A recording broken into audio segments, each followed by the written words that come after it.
Racing isn't easy, but experiencing it is. iRacing puts you in the driver's seat with the industry's leading sim racing game. Drive on laser scan replicas of the greatest racing circuits from around the world.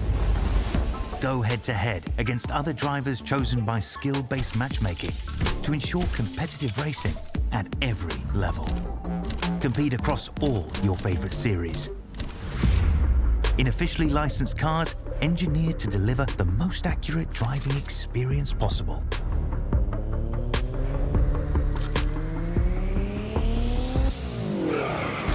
Join a race or host your own with players from across the globe. Race against the computer or in a league with friends. Feel the thrill behind the wheel. Visit iRacing.com.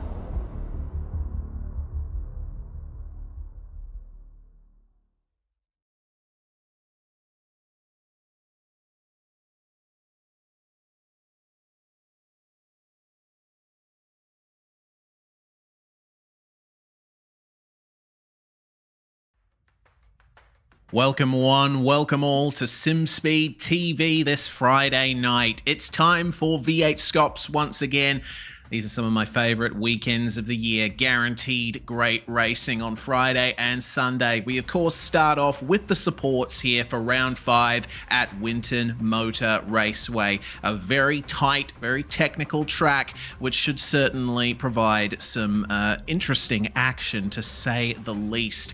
Hope you're all enjoying this Friday evening, wherever you may be in the world, and whichever platform you're coming from, YouTube, Facebook, Twitch, or Kick. We are live on all 4, and bringing it to you is myself, Reese Gardner. Got Dean Hunt with me in the commentary box, and Jay Kennedy handling production behind the scenes.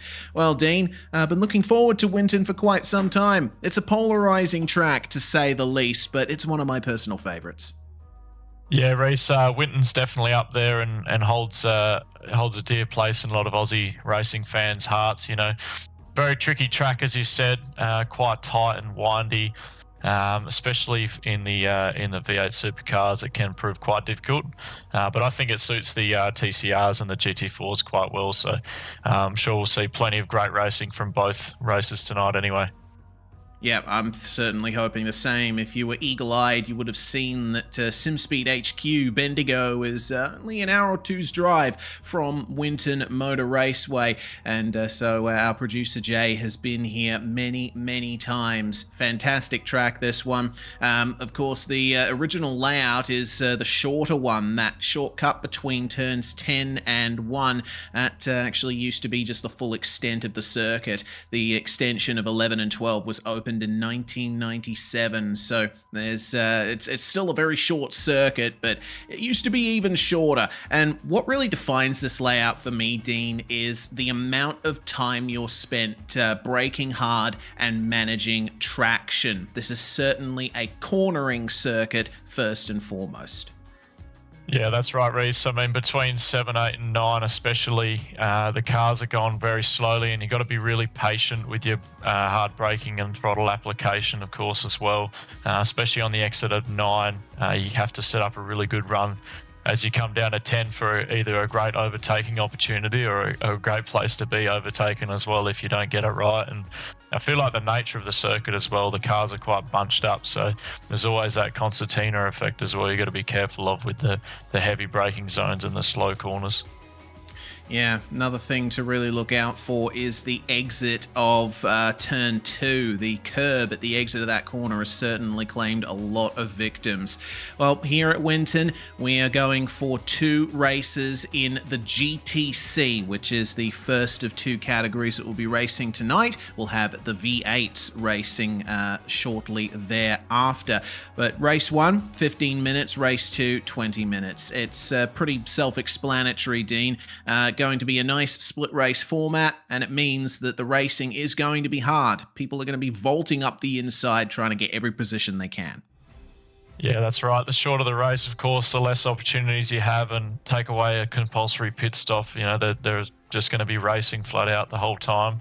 There's definitely less opportunity to get a move done, and we might see some exciting, perhaps optimistic moves happening tonight. So that'll be really good to see.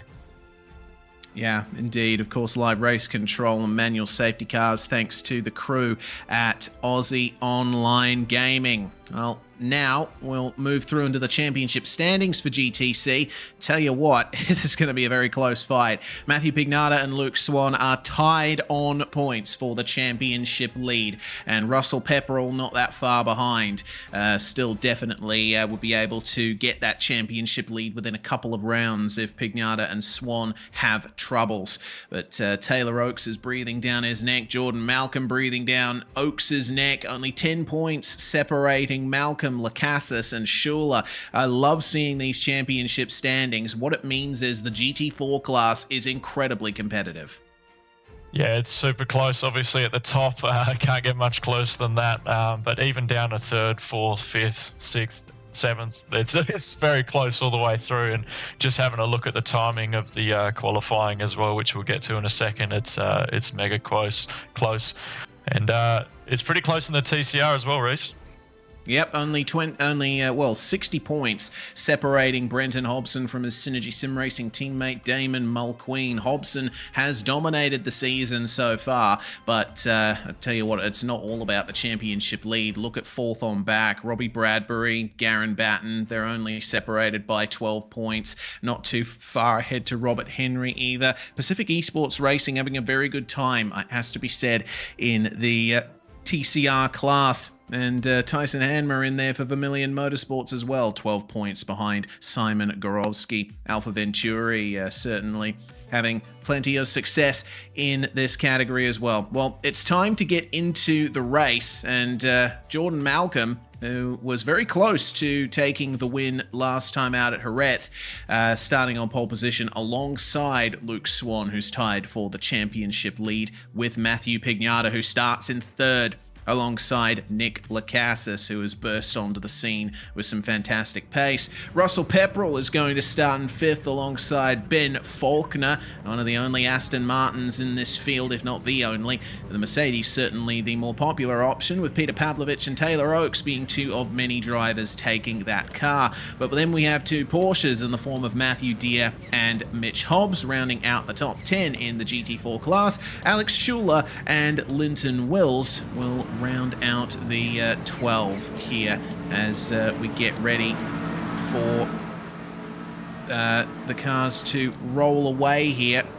And it's going to be a standing start here in GT4. An excellent start from the Porsche.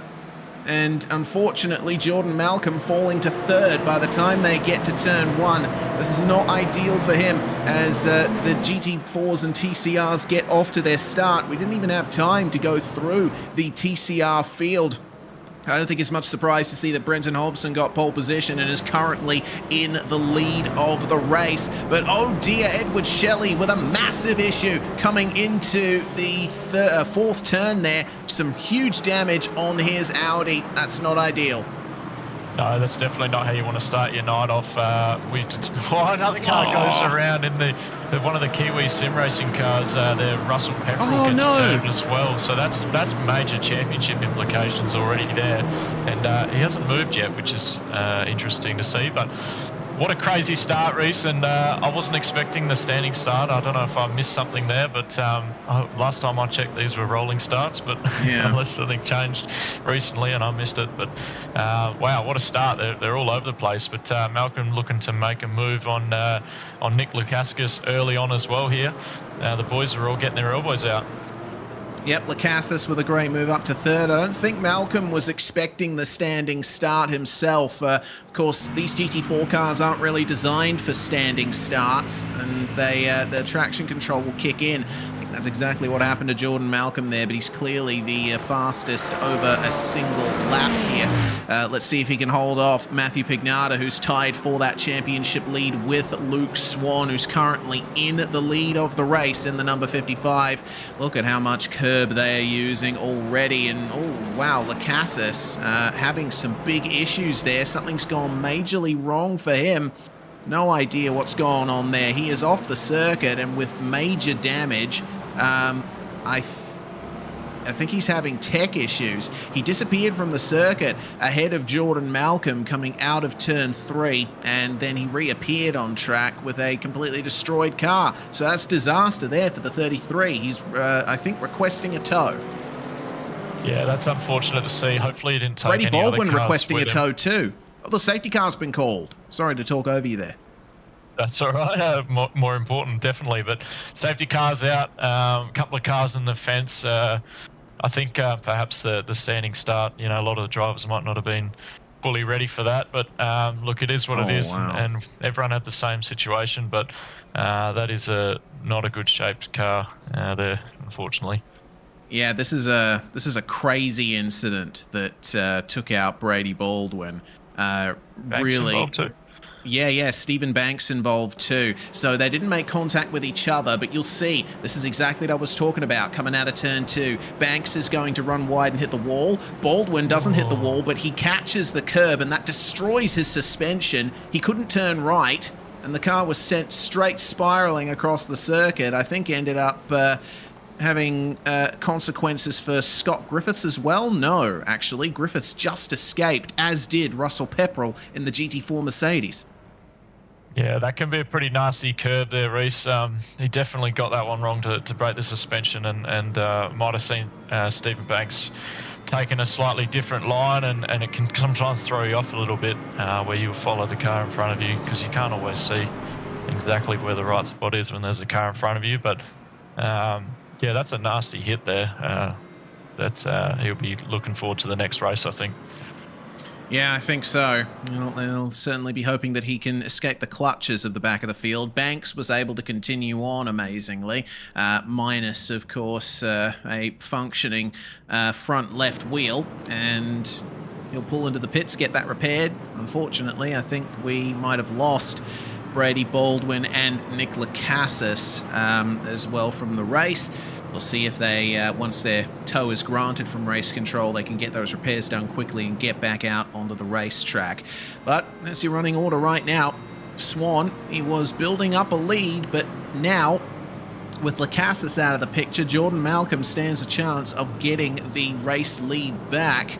Pignata will also be able to fight wheel to wheel with his championship rival. And as for TCR, Brenton Hobson still leading from Damon Mulqueen, Robert Henry in third place at the moment. So things looking pretty stable in the GT4 and TCR classes here, as the Proven Energy Porsche Mission R leads them around for, I think, one more lap before we go back to green flag. Yeah, the Mission R, of course, being an electric vehicle, so very interesting choice there, but mirroring the, of course, real-life V8 supercars this year with the fully electric safety car, so it's great to see. But yeah, I think Hobbo's probably enjoying maybe the race being a bit shortened in the TCR class. Maybe he's just slowing down. Obviously, they've slowed down the pace, and not as much time for Mulqueen to perhaps mount an attack over the next few laps. But you know, by the time we get the car in, there'll still be 8.5 minutes to go, and like we said, there's plenty of places to pass on this circuit. So the boys will be ready to get racing again, and probably dial up the aggression even further. Yeah, indeed. Plenty of aggression already here in the opening stages at Winton Motor Raceway. We shall see who gets the best starts in both classes here. Rolling starts, so it'll be a bit more equalised, and I think Luke Swan will have the advantage at the front of the GT4 field, but you never know. Jordan Malcolm, with ridiculous pace in that McLaren, will certainly be putting his nose in there as much as he possibly can. We still have 11 of our GT4s left running, the last of which being Russell Pepperell, who's right in the middle of the GT4 field. He's got Garen Batten and Scott Griffiths bookending him at the moment. Griffiths, with that lucky escape from the earlier incident, certainly thanking his lucky stars at the moment. But have a look at how much Luke Swan is backing up the field here as the safety car re-enters pit lane. Safety car is in, and now for the GT4s, it can be any time from now that they go, and Luke Swan has chosen now. TCR has to wait for the end of the curb out of the final corner to get going. So we'll see how they go from here. But Luke Swan with a great start. Brenton Hobson holding on to Damon Mulqueen for the TCR lead. And Henry, Bradbury, Douglas Gowans is rounding out the top 5 in that class. But have a look at this. Pignata going for the move on Jordan Malcolm. It doesn't work. He stuck his nose up the inside. But the McLaren is rather wide right now. Yeah, Pignata probably didn't quite have the overlap there, so good thing he pulled out of that, because I think that could have turned out pretty ugly. But Malcolm's doing a good job already keeping it in front and not letting him just bully his way through his Pignata. So you just try and keep that McLaren nice and wide for now, and you know, maybe try and throw Pignata off a bit of rhythm and see what he can make of it. But for now, we know that Pignata's very fast in these cars, so Malcolm is probably driving in his mirrors a little bit. Yeah, seems to be the case. Luke Swan is looking very comfortable in the lead right now. Only 6 minutes, 50 seconds left in the race. And have a look at this, the cork in the bottle being Benjamin Faulkner, as behind him Matthew Deere finds the grass and nearly spins out. Traction control saved him there, but he's going to have to give up 2 positions, maybe even 3, if Taylor Oakes decides to make himself a part of this. Oh, easy does it. On the inside for 2 corners, they interlock wheels on the exit. And oh no, there we go. That's done it. All 3 of them too. That's a big one. Oakes was definitely in the right spot there to try and get through in the second last corner, but yeah, couldn't link it up through the final corner and perhaps didn't leave enough room. He looks quite comfortable there in that sim, but yeah, that's a bit ordinary. I'd look to see a replay of that, but not what you want to see. No, Linton Wills was the other car involved in that, an innocent victim of it all.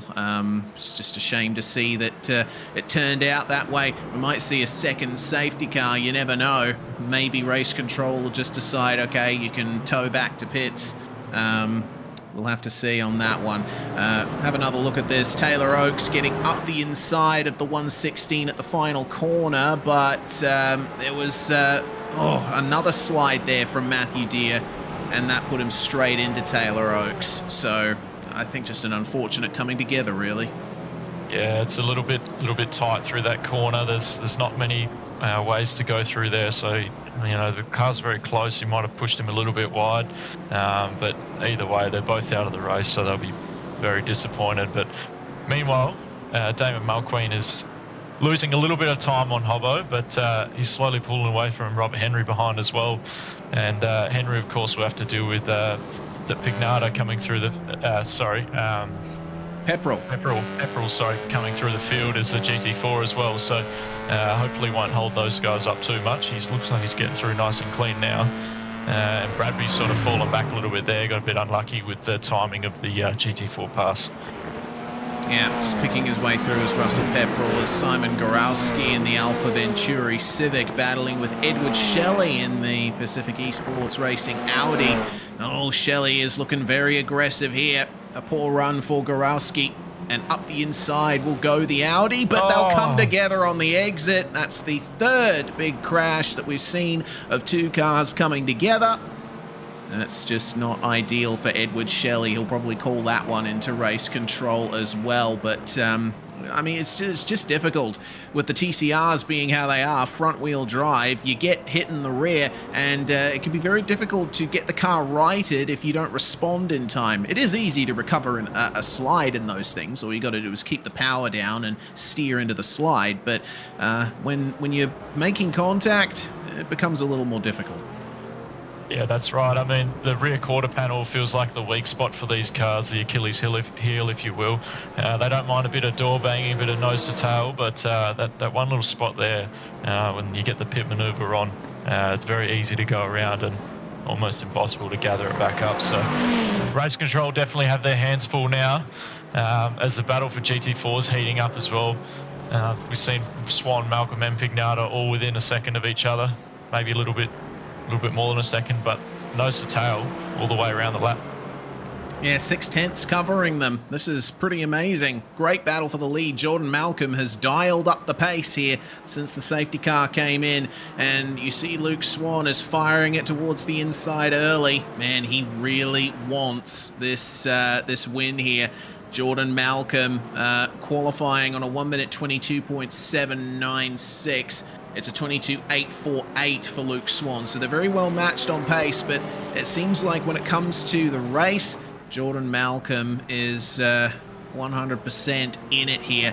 He's just dialing it back a little through this corner and giving up a little bit of space here on the straight, but he'll certainly gain in the twisty parts of the lap. That seems to be where the mid-engine McLaren is strong.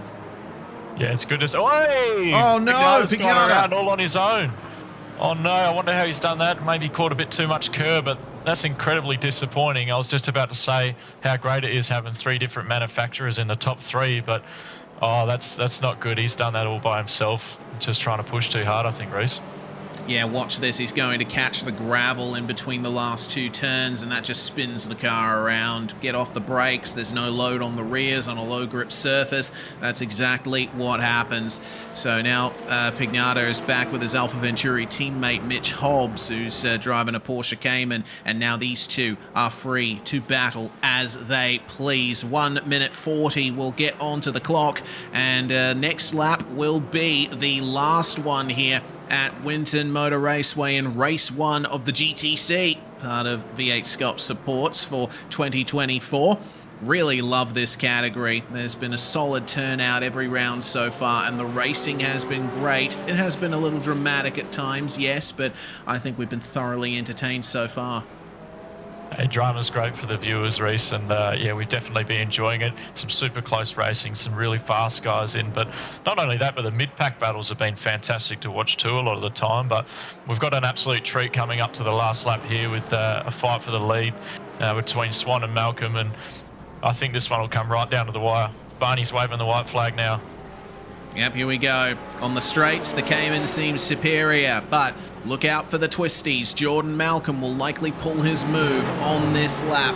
Brenton Hobson's still leading TCR. He's got a good gap to Damon Mulqueen. Henry and Bradbury also close for 3rd, as well as Griffiths and Shelley for 8th. But other than that, we're not seeing much battling in TCR as Pignata gets 4th place back from Alex Schuler.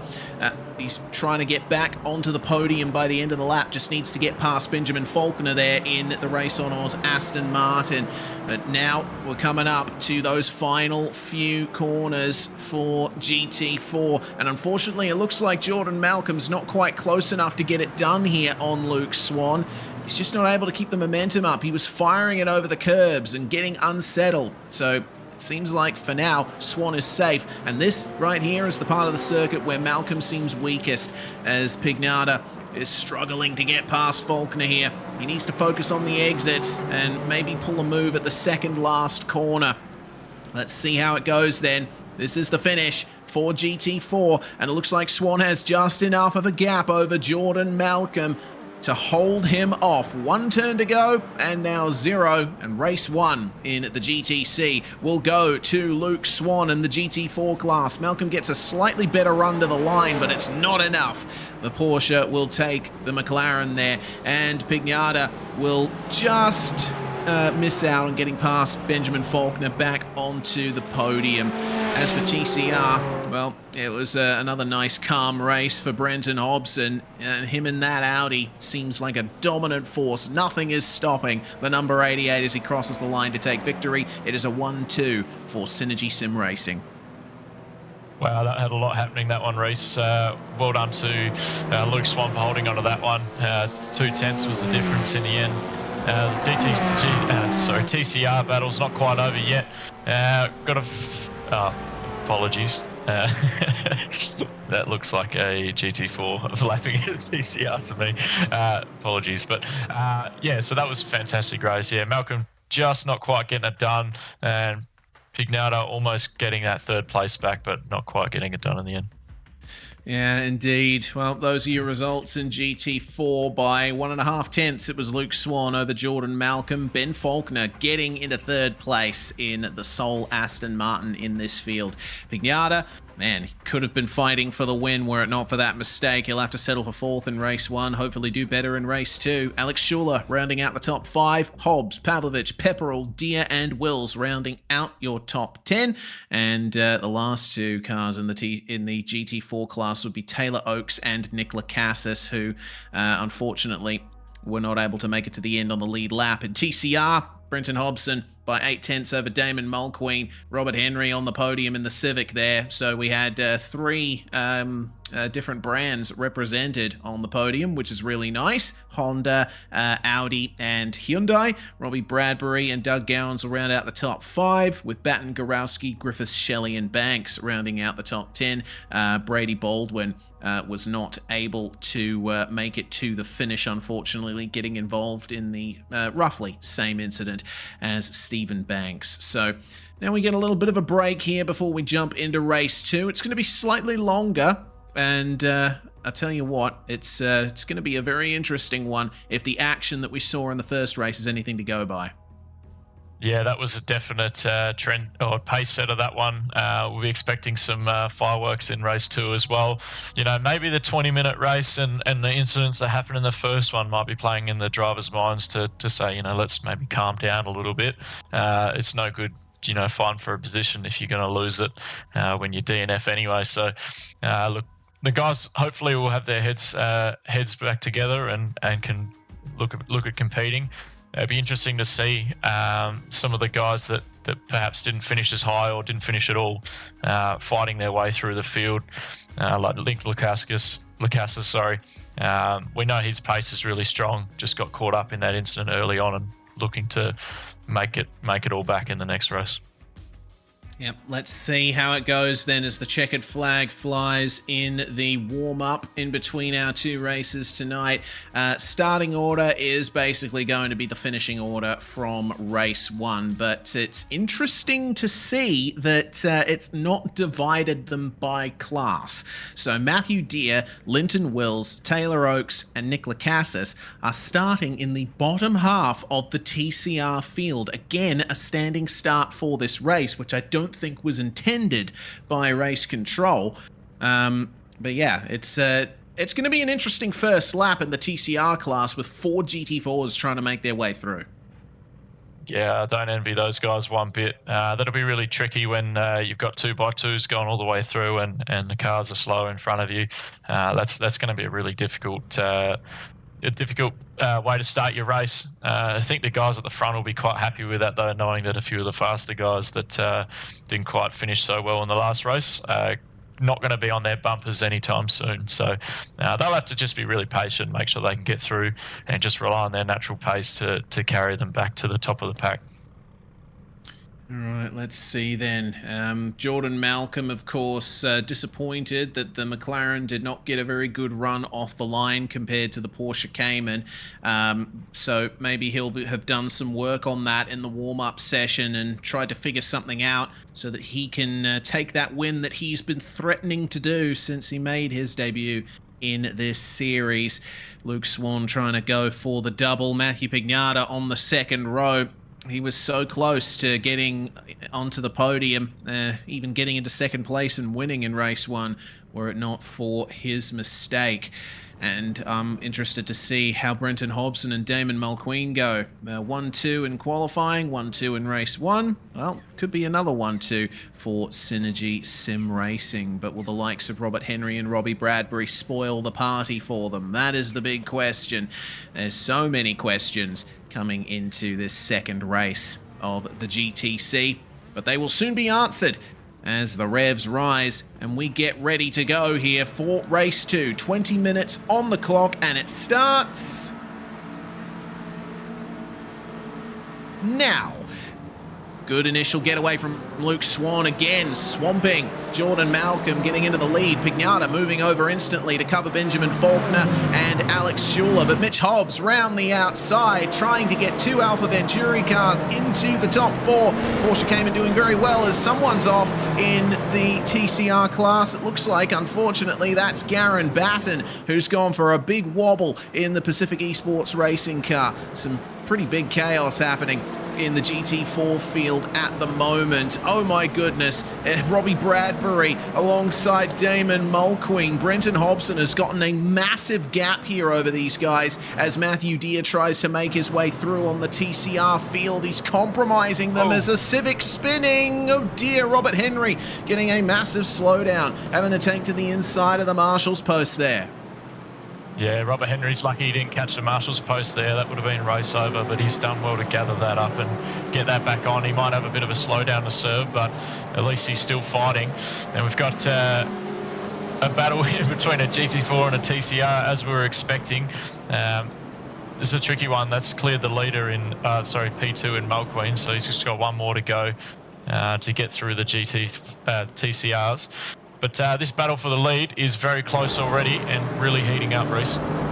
Absolutely it is. Luke Swan still holding on to the lead. Jordan Malcolm losing a bit of time, and Matthew Pignata is right on the back of him now, as it looks like there's a problem for Robert Henry. He's fallen all the way down the field in the TCR class, and the Kiwi Sim Racing Civic, I think, having a spin coming into the final corner. Look at Pignata here. He's going to do the over-under on Jordan Malcolm coming into turn 4. No. Malcolm once again covering off very nicely as Linton Wills has had a problem. The 842 is falling down the field. Seems like Alpha Venturi having very mixed fortunes today. Yeah, definitely. And he's getting it in the inside again to come to a replay. I think this is what's happened to Henry. He's just caught the grass. We saw that earlier and collected another vehicle on his way through. But that's not ideal. But Pignata all over the back of Jordan Malcolm, who's got the widest McLaren I've ever seen. Yeah, and Matthew Pignata's Mercedes is looking a little snub-nosed at the moment. Actually ran into the back of Malcolm a couple of times. That's how hard they're racing at the moment for second place in GT4. Really looking forward to seeing how this battle turns out. Matthew Deere is the first of our low starters in GT4 to have made their way past all the TCRs, and he'll try his best to catch up to Alex Schuler, but he's got 4 seconds to make up, and in a 20-minute sprint race, that is almost insurmountable at this sort of pace level. Ben Faulkner, meanwhile, still holding on to a position in the top 5. He's got Russell Pepperell right behind him, and look at the pace that Pepperell has. Pepperell on a massive recovery from his poor result in race 1. Brilliant job from Pepperell to get up the inside there. Faulkner had to turn in. They make contact, but ultimately Pepperell will get through without causing any further dramas. Let's see how far up he can finish. Yeah, that was a nice move from Pepperell.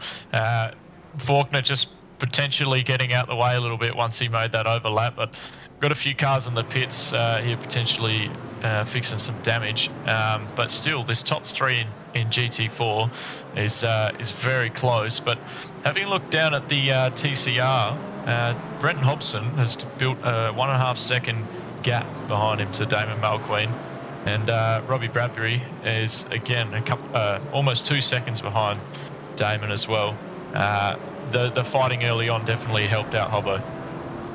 Oh yeah, certainly did. Hobson has been able to look after his tyres, and speaking of tyres, actually a massive update to the TCR category in the most recent iRacing build just a week or 2 ago. I'm looking forward to hearing the TCR drivers' opinions on how the cars have been changed, because the tyre model has been massaged in those cars just a little bit, which should allow for them to not have tyres that last many hours in an endurance race, and also feel a little bit more responsive and just nice in general.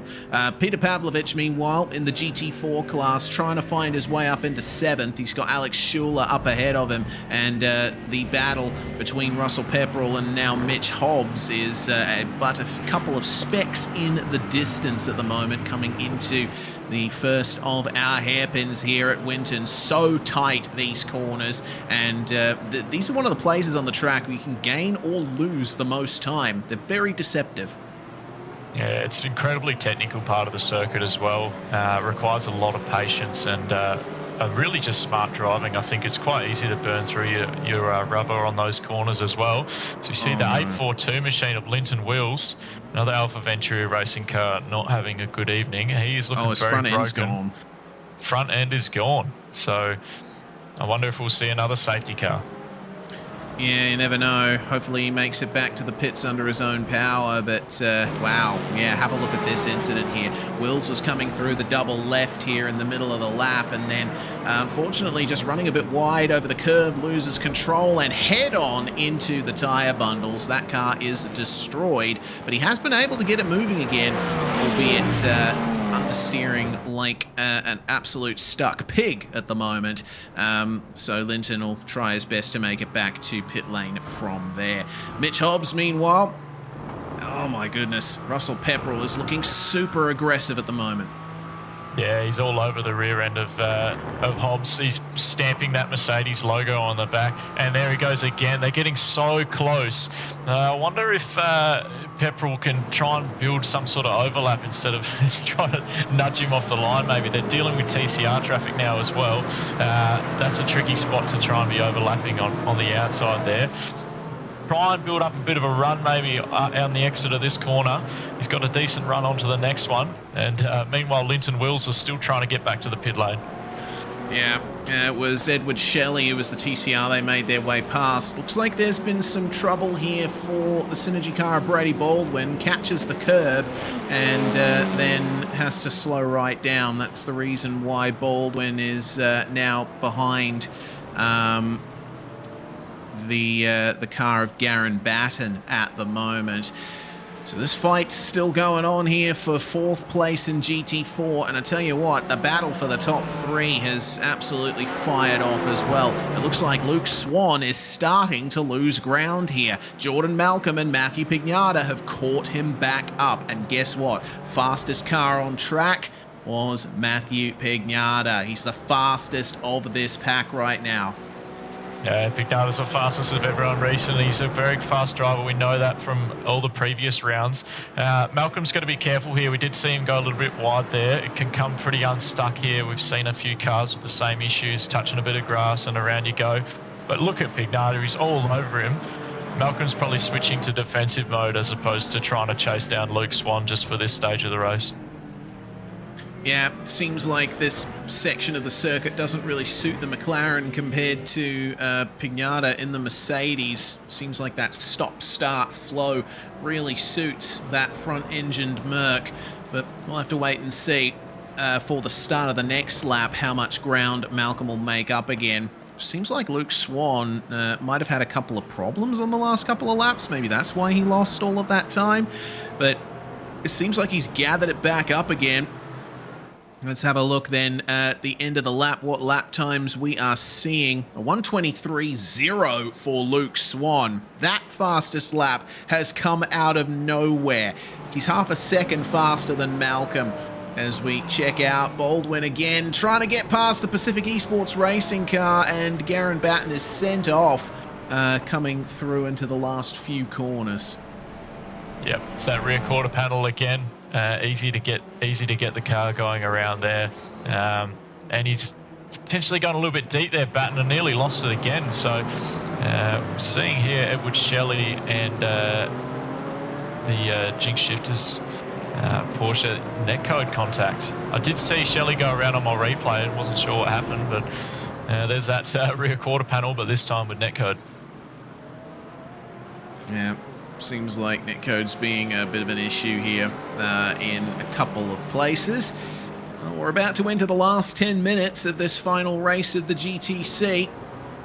And for the time being, it looks like Luke Swan has got an iron grip on this this race lead.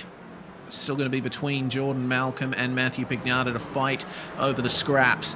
But we've got to make sure that Matthew Pignata stays at the table. Remember, he made that big error in race 1. That could happen again. Russell Pepperell, with the pace that he's got, could very well be a factor in all of this as well, but he's having trouble getting past Mitch Hobbs here. Just not able to get the straight line speed or the exit he needs. He's definitely faster on entry than the Porsche Cayman, but look at that, Hobbs getting him on the exit.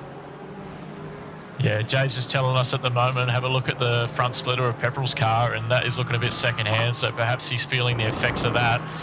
He's carrying a lot of speed into the corners, but out of the corners he's really struggling, which is, of course, how you can set up the overtake. No good being faster at the mid-corner. You've got to be faster on the way in or the way out. That's normally the way you want to do it, but Yeah, that front splitter might be causing him a few issues. Yeah, another tap to the rear of the Alpha Venturi Cayman. And let's see if Pepperell has what it takes to fire his way past Hobbs, who's driving the wheels off of that car through this hairpin section. Did you see how much he was sliding? That was incredible driving. Yeah, he's doing a fantastic job to stay in front and keep it on the track as well, with all them love taps from behind. As we're seeing a battle in the TCRs as well. I believe that's I can't see who it is. Sorry, that's Baldwin and Banks. Brady Baldwin. Oh, Pepperell. Banks. Pepperell getting past Mitch Hobbs for a couple of moments, but Hobbs gets him right back. They make contact, and they both get into the wall. Pepperell at a standstill. Did Hobbs end up continuing? I think he did. Yeah, Hobbs is still going. I think he did make contact with the wall, though. That is not what you want to see. A bit of the wheels getting stuck together. We did see that in the first race. Hobbs' car looks like there's a little bit of damage to the bonnet, maybe? No? Maybe he didn't actually touch the wall, but that is not what you want to see, Reece. No, certainly not. So we see it again here. Pepperell, he just went for a dive and overshot. And then, yeah, they just interlocked wheels on the exit. Hobbs did get into the wall there, though. Yeah, just a slight nudge. I don't know if his car's really affecting. It doesn't look like he's losing much ground, but that Pepperell is definitely in a world of hurt. And I can hear him talking to race control at the moment. I wonder if we're about to get a safety car. Yeah, potentially we are in the last 8 minutes of this race. So with all of that, Mitch Hobbs has fallen to 5th place and Benjamin Faulkner back into the top 4. Matthew Deere and Nick Lacassis have been steadily working their way up. They remain 8th and 9th in GT4. They're having their own little fight as well, but they crucially made their way past all of the TCRs and can now start catching up. These are two of the drivers who we would have expected to be a lot further up. Remember, Lacassis qualified 4th for race 1 and Deere qualified in 9th. These guys deserve to be in the top 10, maybe even the top 5 of this field, were it not for the issues they suffered in the first race. Yeah, but that's not going to let that get in the way of a nice battle. Doesn't matter what position it's for. Racers love to fight and get positions. So, and as commentators and fans, we love to watch it as well. So, Matthew Deere trying to hold on, but Lacassis looking down the inside, hasn't quite got the overlap, but he is all over him. Oh, and for 2nd place in GT4, Jordan Malcolm. Almost getting passed up the inside by Pignata, who's going to hold the outside here. Does Malcolm get the run he needs? He has to give Pignata room on the inside. Little bit of a tap between them, and the Mercedes is ahead, but the contact happens again. That's basically the same sort of incident we've seen happen all night so far. Pignata and Malcolm coming together on the exit, just brushing bumpers, and after a great move, a great battle, Pignata will unfortunately fall away. Yeah, that's incredibly disappointing. It was such a fantastic battle up until that point. They were side by side for basically the entire midsection of the circuit. But look, Pignata's only down to P3 now. He should still be able to get a good result out of this, but yeah, we don't like to see battles ending like that. That's really disappointing. Yeah, certainly. Well, don't know what race control is going to say about all of that, whether or not blame will even be assigned. It was part racing incident, part maybe should have made sure you were clear before moving across. You know, you never know. But in any case, Mitch Hobbs still ever present in the battle for the top 5 here. Hobbs, with one of the better runs in GT4 tonight, started in 10th for race 1 and ended up 6th. Here's the replay again of the move, Pignata completing the move, and, well, yeah, I don't think I could assign blame to Jordan Malcolm there. He was just holding his line, and, you know, you can't expect a driver to run off the circuit. No, you certainly can't. Perhaps there's a little bit of extra contact and bouncing with netcode there, but there's definitely initial contact mode. So yeah, just sort of pushed him off a little bit. Didn't quite leave him enough room as maybe you'd like on the outside, but look, sometimes that's the way it goes. And It's a shame that one of the cars has been deeply affected by that and dropped down quite a long way in Faulkner, but he's still holding on to that P4 anyway, so the points haven't really changed there. Brady Baldwin trying to make some sort of recovery from tonight, and it's going pretty well for him, actually. 5th place in TCR right now, along with Stephen Banks. These two both finding the curb at the exit of turn 2 in race 1 and making a nice recovery of it. Baldwin, of course, having his issues. That's one of them right there. Just ran a little bit deep and across the curb. But you know, I think that they're doing pretty well right now, and they're certainly keeping pace with the likes of Douglas Gowans and Robbie Bradbury up ahead, but it's quite a ways to make up, in the vicinity of about 8-9 seconds at the moment to the next car. But still, darn sight better than they saw in the first race. Yeah, that's right. And just having a look at the timings on the last lap, I mean, these guys aren't too far off the pace, but Brenton Hobson just done a 126 flat. He is absolutely on fire tonight. Almost 5 seconds ahead of David Malqueen in P2, and he's having a fantastic season so far. Yeah, Hobson driving the Audi, which has a DSG gearbox, semi-automatic, Volkswagen piece of tech there. It means that the top speed of the car is limited, of course, but I do like seeing just how smooth the acceleration of that Audi is. It really gets all of the other TCR cars on a standing start. Really, really incredible. First bit of news from race control. So the number 3 and the 07, a racing incident, and it looks like it's a no further action contact between Pignata and Jordan Malcolm, which is pretty much what we expected. Yeah, it's just one of those things. I think both drivers they're super on the edge, and you know, sometimes these things all come to a head as well. Yeah. It's good to see that no one's got a penalty out of that. I don't think either driver deserved a penalty there for sure. But meanwhile, Alex Schuler is all over the back as well of Mitch Hobbs, and then Ben Faulkner just in front as well. So battle for P4 is definitely on as we get down to 2 minutes left in the race. Ben Faulkner currently leading that pack, but Mitch Hobbs, Alex Schuler might have something to say about it. They may very well. Got to keep your eyes on where the curbs are around here. It's a nice mixture of different curb types here at Winton. Most of the apex curbs in the second part of the lap are very harsh, but they can be nice and flat through turns 3 and 4. You've got to be careful about how you ride these curves, particularly here at the exit of turn 2. Seen many a car get fired into the stratosphere for hitting that curb wrong. Need to be very careful not to get off tracks either. There is an incident limit in these races, and you've got to make sure you don't rack up too many off tracks, too many incident points. For the time being, though, Faulkner has kept it remarkably clean. Same goes for Mitch Hobbs as well, with that great defense versus Russell Pepperell. But you never know, considering that we haven't actually heard anything from race control about that incident between Hobbs and Pepperell. They might still be investigating it, but we've got a race to run first. Yep, and it's a close one for that. Like I said, this battle for P4 is heating up again. Hobbs is getting really close to the back of Faulkner's car there in that in the Porsche, the Aston Martin in front. Barney waving the white flag for our leader Luke Swan, with Jordan Malcolm about half a second behind him as well, so it's definitely not over. It's a short lap, but albeit there's plenty of opportunities to make a move. Yeah, plenty of opportunities indeed. Let's keep our eyes peeled then, as Malcolm had an absolutely horrendous run through turn 2.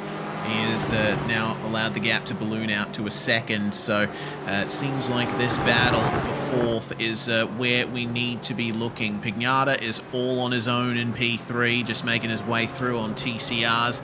Nothing more to say there, but can Benjamin Faulkner fend off Mitch Hobbs? It is Aston Martin versus 2 Porsches here, with Alex Schuler on the outside looking in. Now, this is the point where we start seeing the real differences between the cars here. A lot more aggressive on the brakes is Mitch Hobbs, but Faulkner focusing on the exits, keeping it nice and smooth in that Aston Martin. Some really lovely driving here, but Hobbs is going to get a little bit of a better exit, has to get right on the brakes again.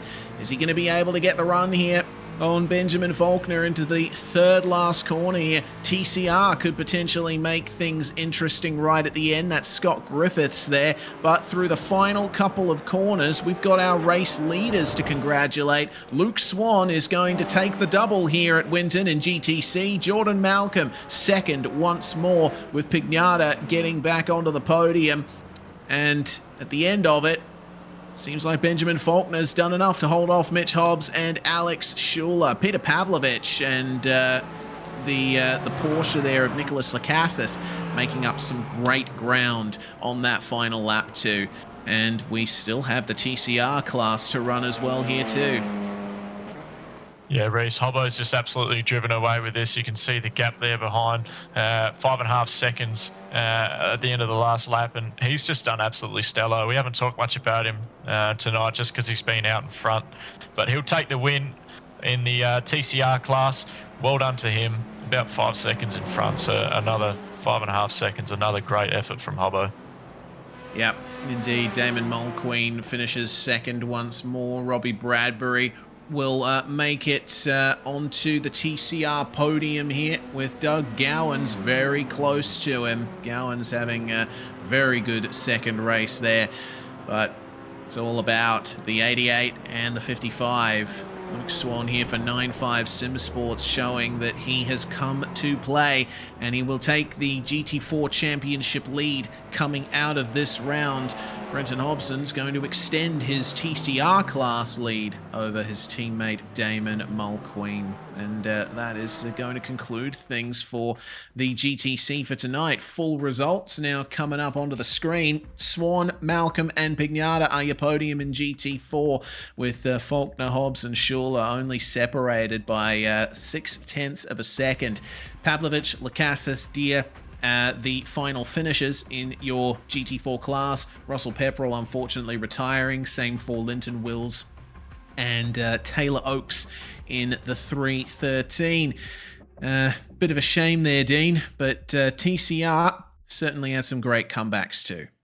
Yeah, definitely some big comeback stories. Obviously, Hobbo, Brenton Hobson led from the front. That Synergy Sim Racing Hyundai. Audi, with Damon behind him making it a 1-2 in his Hyundai. Robbie Bradbury and Doug Gowans had a great little battle there for P3 and P4, but ultimately Bradbury takes P3 to round out the podium. Brady Baldwin, another Synergy car. Probably not quite the night that he's wanted to have so far, but he was up 6 positions in that race, so he's done well to gain back a P5. Stephen Banks as well, finishing P6, up 4 spots in that race as well. His teammate Garen Batten 10 seconds behind, finishing P7. Simon Gorolski 40 seconds off the lead in P8. Scott Griffiths and Edward Shelley rounding out the top 10, not finishing on the lead lap. And sadly, Robert Henry, we saw him DNF early on in the race. Yeah, big shame for quite a few drivers here in the GTC, which is only the first category of V8SCOPS supports. The night is far from over. We're going to have the V8s racing very soon as well. It looks like, though, before we go on break, we might have time to chat to our TCR winner, Brenton Hobson, who joins us in the Discord chat right now. Congratulations, Hobbo. Another double victory on the cards for you here. You must be happy with that performance. Hey, Reese. Yeah, I am happy with that, actually. The TCR cars are a little different here since the last time we drove them, with a bit of an update to the tyre and stuff. So the Audi did not feel particularly great around here. It doesn't like the curbs and stuff very much. So I honestly did not think I'd probably be able to get the job done this week. So yeah, pretty happy to manage to get there in the end.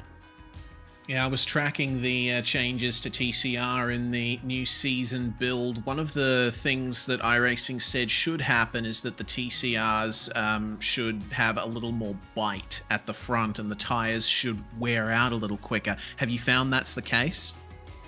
Yeah, the tyres are definitely different. You come out of the pits and they're not terrible. Like the first lap on cold, when they're cold, is not great, but before they were a proper hazard for about 3 laps. So, and they would get better all the way to the end of the run. So they seem to come good after about 2 laps, and then they do plateau and, if anything, start to go away from then on. So a little bit different. I think my issues were more not so much to do with the tyres, but just to do with the car itself. It's pretty stiff and doesn't like the curb strikes very much, which I think would have happened before the build as well. But yeah, they're different. It'll just take a bit of learning, but I like that you can sort of get the elbows out and attack a little bit quicker.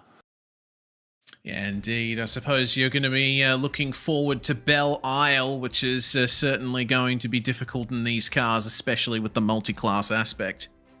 Oh, definitely. I mean, the TCRs and probably, if anything, the Audi, as much as any of them, really understeer a lot. So the walls around that place are going to come up super fast. It's going to be who's going to be the bravest to get the throttle down in the mid corner and risk running out into those fences. So probably a track that I will definitely struggle at. If I talk about my car not liking bumps, I think that's probably as bad as it's going to get for the calendar, I imagine. So that might be a struggle. It might be a challenging race, and Belle Isle's not typically a great track for me either. So it could be interesting. We'll see what happens there, and we'll see whether or not we can keep the win streak alive on the streets of Detroit. Excellent. Well, is there anyone you'd like to give a shout out to, Hobbo, before we let you go? I absolutely have to give a shout out to my buddy Damon Mulqueen, who ran second tonight. He's a legend. He's really in tune with the TCRs, and without him, I wouldn't be anywhere near competitive. I mean, he keeps one ear close to the ground on these things, and he's worked on setups and stuff for both, not only his car, but for mine. So, you know, I really appreciate the time that he puts into it. And also shout out to the other guys in the team, Brady and Scott, who came for a run tonight. Good luck to Damon in the supercar. He's going to dip his hand into that next, so see how he goes over there. Shout out to the league, of course, for putting this on for us to come and do, and you guys for putting on a broadcast for everybody. Brenton Hobson there, winner of the TCR class here at Winton Motor Raceway, and our GT4 winner, Luke Swan, is with us now. Man, Luke, that was an excellent performance from you, and it pretty much all started right from power down in race 1. Yeah, thanks, Reese. The Porsche, to be honest, seemed to have got a cracking start compared to the McLaren, so pretty lucky there, but yeah, I'm not used to sort of being in the front. Usually I'm sort of around that top five, but never in the front. So it was a different spot for me, but I think I handled it pretty well. Yeah, indeed. I mean, it was a very intense battle. Malcolm and Pignata both trying to have a go at you for the race lead, but ultimately they got wrapped up with each other, which allowed you to break away. Yeah, I did. I saw that. I saw that behind and wasn't too sure what happened there. But it's such a tight circuit that I knew that all I had to do was just sort of put the car in the right places, and Jordan would probably struggle to get past. The Porsche seemed to just, to be honest, suck over the curbs. So honestly, I'd have like a second on him into the first corner, and then by the middle part of the track, he'd be sort of like closed like that half a second in on me, just because he could take the curves really, really well, and I couldn't. Well, you and Matthew were tied on the championship standings coming into this round. You will now lead the GT4 championship from here, so bring on Belle Isle. Let's see what we can do from there. Before we let you go, Luke, anyone you'd like to thank for your result tonight? Yeah, absolutely. Firstly, to you guys for your broadcasts. Love what you do, and it's always good fun going back and watching it. And of course to the 9-5 Sim Sport and our sponsors there, Racecraft, Turn-In Apparel, RSW Graphics, Racing Ear, and Prestige Simtography. Luke Swan for 9-5 Sim Sports as your GT4 winner for tonight in the GTC. Well, now we're going to make the transition over to the V8s right after we come back from this brief little breather here on SimSpeed TV. You're watching V8SCOPS Supports Round 5 from Winton. Racing isn't easy, but experiencing it is. iRacing puts you in the driver's seat with the industry's leading sim racing game. Drive on laser scan replicas of the greatest racing circuits from around the world. Both go head-to-head against other drivers chosen by skill-based matchmaking to ensure competitive racing at every level. Compete across all your favorite series. In officially licensed cars, engineered to deliver the most accurate driving experience possible.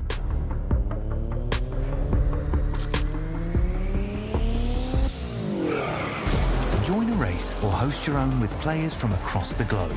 Race against the computer or in a league with friends. Feel the thrill behind the wheel. Visit iRacing.com.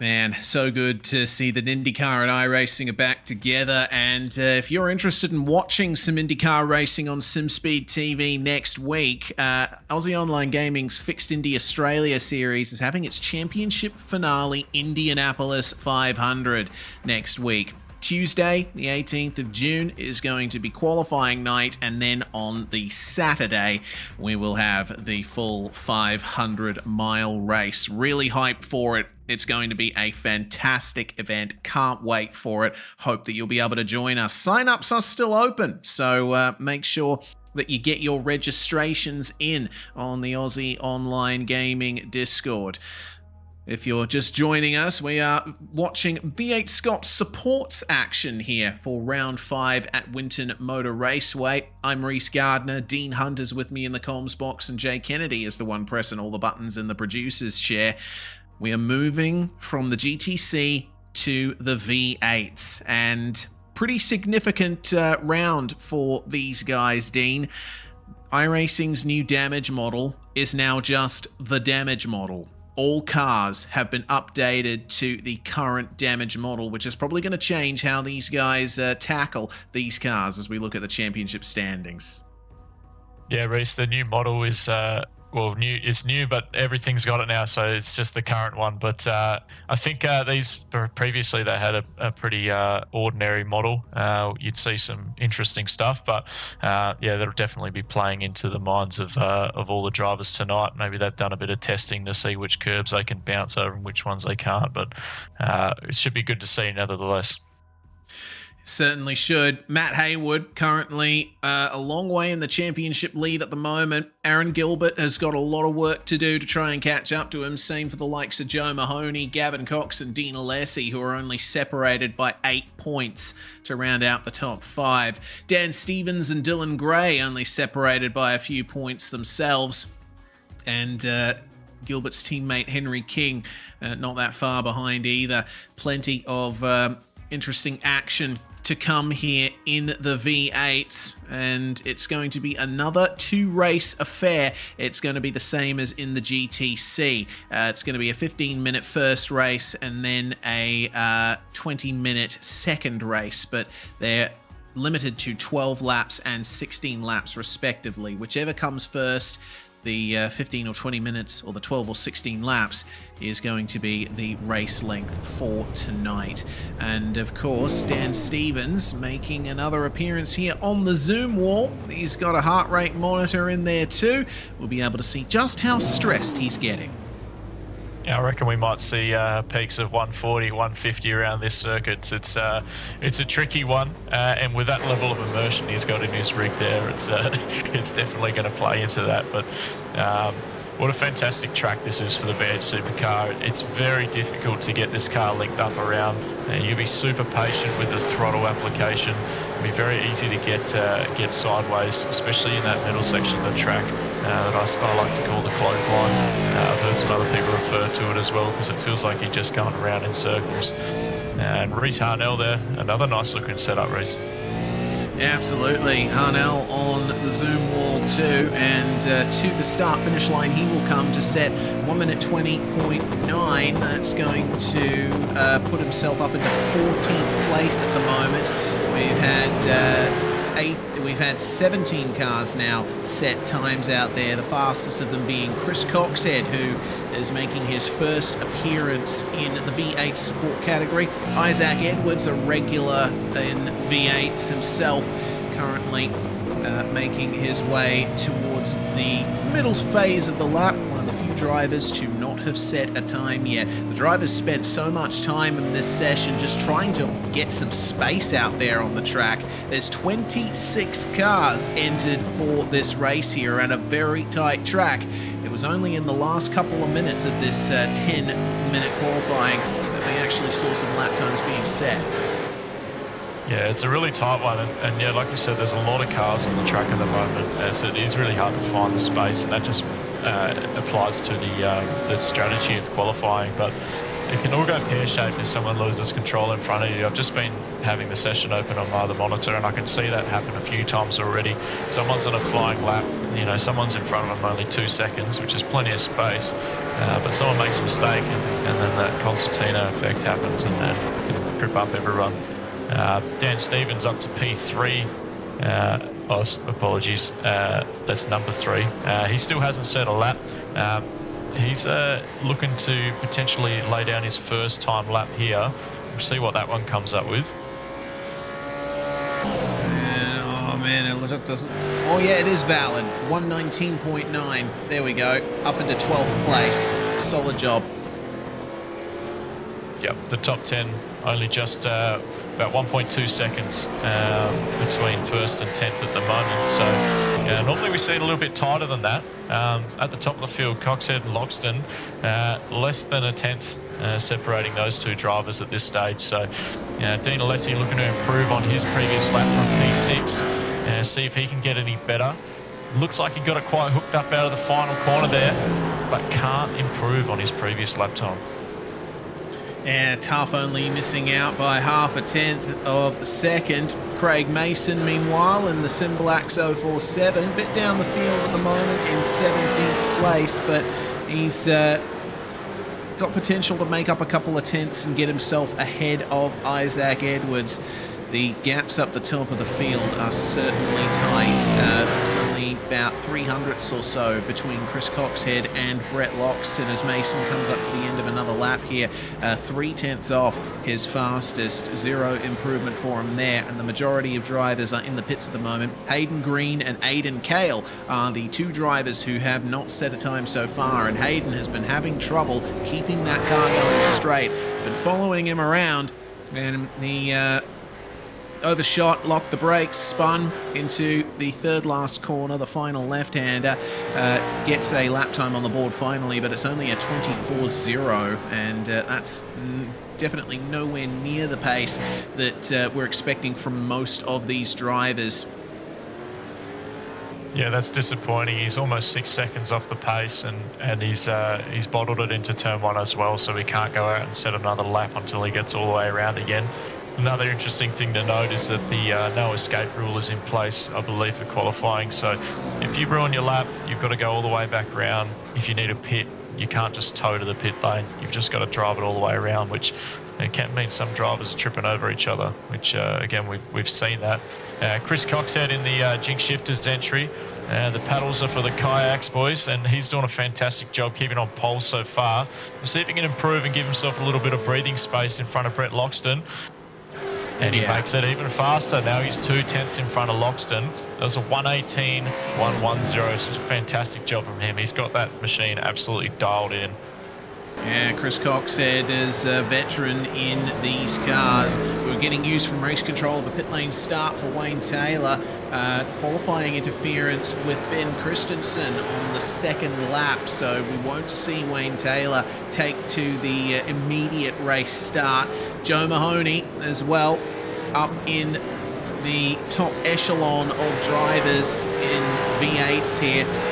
Luck hasn't fallen his way so far this year. Let's see if he can improve on that 18.8, maybe break into the lower 18s. Oh, he only just improves by a few hundredths of a second. It's not enough to get him into the top 3 as things stand. Yeah, but we've seen so far this season with Joe Mahoney's racecraft, he can definitely improve on that position. It's still a great place to start, of course, P4, but we normally expect him up around the podium position, so it just means we'll get to watch him try and make some ground. Currently watching Reese Harnell there and Aidan Cale abandoning his probably his final attempt for qualifying, and Henry King halfway through his last attempt at setting a better lap time. Yeah, Henry King is all the way down in 15th. His teammate Gilbert in 5th place, with his other teammate Coxhead on pole position. But we're hearing this lap is looking good, says Jay Kennedy. Personal best in every sector so far, so we might see a late improvement here from Henry King. Can he break into the top 10? Can he break into the top 5? He's Aaron Gilbert's wingman. Can he do it here? 119.3. It's going to get him into 11th place. Could have been 10th. There was a massive improvement from Ben Christensen just a couple of moments ago, getting himself into 4th place. And Sean Vandermeulen up into 13th. Peter Pavlovich will abandon that final run there with 13 seconds still remaining on the clock. Stephen Banks having some trouble there in the Pacific Esports Racing number 17. We saw him make a great recovery in the TCR class just a short while ago, but V8's not treating him the best. That's the end of qualifying. Checkered flag is out, and we can go through the grid for our first race here tonight. It's the 208 and the 209 who start on the front row. Chris Coxhead and Brett Loxton are your front row for Team Jinx Shifters. Beautiful job from those guys, with Dylan Gray starting in 3rd place alongside Ben Christensen, also of Team Jinx Shifters. Joe Mahoney is going to share row 3 with Aaron Gilbert. Guess what? He's Team Jinx Shifters. And then we go to Aidan Cale and Dean Alessi. Aidan, the second of the race on Ozcars in this server. Dean Alessi, the best MFR entry as things stand. Troy Allen, his teammate behind him, with Matt Haywood starting in the top 10. Yeah, Damon Mulqueen making the transition from TCR, coming in at P11 with Henry King. Saw him improve his time to P12. Sean Vandermeulen in P13 with another Simblakes car, Dion de Graaf in P14. Dan Stevens, we saw that lovely setup from him, P15 for him, and Stephen Banks looking to mount a comeback again from P16. Isaac Edwards from Race on Oz in P17, Reese Harnell, Odium alongside him. Dan Micro, his teammate for Race on Oz in P19, and Craig Mason, P20 for the Sim Blacks. Yep, 21st place, Peter Pavlovich, with Sean Slater starting alongside him for Team Jinx Shifters. Wayne Taylor, part of the MFR crew, going to start alongside Caleb Odgers, and the final 2 cars will be Hayden Green and Phil Dalton. 26 cars taken at the start. Remember that Wayne Taylor has got a pit lane start for a qualifying infringement, so we won't see him make his way out onto the racetrack until everyone else has already started. Nice cool conditions. It's overcast in northern Victoria, so we have got plenty of grip at the hands of the drivers. I can't wait to see what kinds of dramas arise here from 26 brutish, fast V8 race cars making their way around this super tight circuit. The revs rise, the fire comes out of the exhaust pipes, and V8's at Winton is go. Chris Coxhead getting a pretty good start there. Almost looks like too good of a start, but I think he just got away with that. Not a jump start for Chris Coxhead, who leads into turn 1 ahead of Brett Loxton. Dylan Gray keeping P3. Joe Mahoney collecting the curb. Unfortunately, he's going to lose that spot to the cars ahead. Aaron Gilbert almost getting into Ben Christensen. Meanwhile, Jinx Shifters cars need to stay out of each other's way. Plenty of cars in this race as around goes the BE Electrical Race on Oz Falcon. Mahoney falling down the order on lap 1. It's disastrous. Wow, he's already lost 15 spots and another car. Oh my God. That's the Simblacks number 20 of Dion de Graaf. He's absolutely... Wow, he's done a really good job to gather that up. That could have been a lot worse, but it's all happening now. They're carrying on the energy from the previous racing tonight, and Caleb Odgers has found himself almost parked under the marshal's post. Yeah, Reese Harnell also went off in the same area of the circuit, so plenty of carnage in the hairpin section here on lap 1. But Chris Coxhead will still lead the way from Brett Loxton at the front of this field as lap 1 is about to conclude. Loxton under big pressure from Dylan Gray meanwhile, and there's a very angry pack of cars behind them. That battle stretching all the way down to 8. Henry King, fantastic stuff. V8 support category is one of my favorites of the entire racing year, and races like this are exactly why. Have a look at that pass up the inside. That is Aidan Cale making the place up there on Troy Allen, who then has to give up to Stephen Banks and potentially Sean Vandermeulen. Vandermeulen's going to get on through. See that Dion de Graaf is trying to make a recovery as well, and that striking yellow and black Simblacks Falcon ends up shoving the MFR Commodore off the track.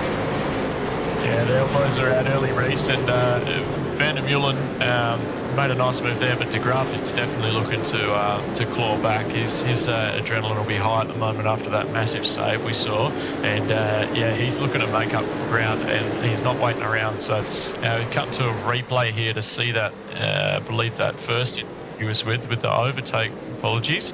The 47 car, nice number of Matt Hayward, just getting right down the inside there. Absolutely beautiful move. Yeah, good stuff from Matt Hayward. Ends up in 6th place for the time being. Don't forget, Hayward is the championship leader, so he wants to finish as high as he possibly can. Can't afford to have a bad result, especially this early in the season. 451, meanwhile, of Sean Vandermeulen chasing it down. Stephen Banks, who's had a very interesting race so far, up 5 spots into 11th place. Vandermeulen hasn't made as much of a forward charge, but he's certainly got a lot of pace under him, and they are being chased down by Dion de Graaf. There's packs everywhere you look. This is insane. Oh, that's going to be Craig Mason having to make way for Joe Mahoney in the orange and black Falcon there. And Mahoney will just get the move done coming out of turn 4. So on a good recovery so far, but it's only a short race. I don't know if he's going to get too far. That's right, Reese. It is a very short race. You know, he's got a lot of pace under him, and he can really claw some positions back. Potentially look at getting a good start for the race too, as we see Aidan Cale with a big lock up into the corner there. And there's someone around in the background as well. That's one of the Simblacks. It's Dion de Graaf. He's gone into a strife again. Mulqueen as well. Mulqueen nearly collected him on the way out too. So it sounds like they've been tangled up together, and it's just getting from bad to worse for de Graaf at the moment. Yeah, it seems like quite a few of the Simblacks cars are having some issues here. Mulqueen, of course, jumping straight from a TCR to a V8.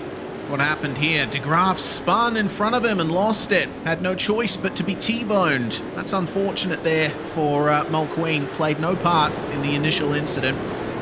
Meanwhile, this is the incident for Dan Mirko. Unfortunately, that race on Oz Falcon locked its rears. I think compression locking on the downshifts potentially, spinning him around in the hairpin there.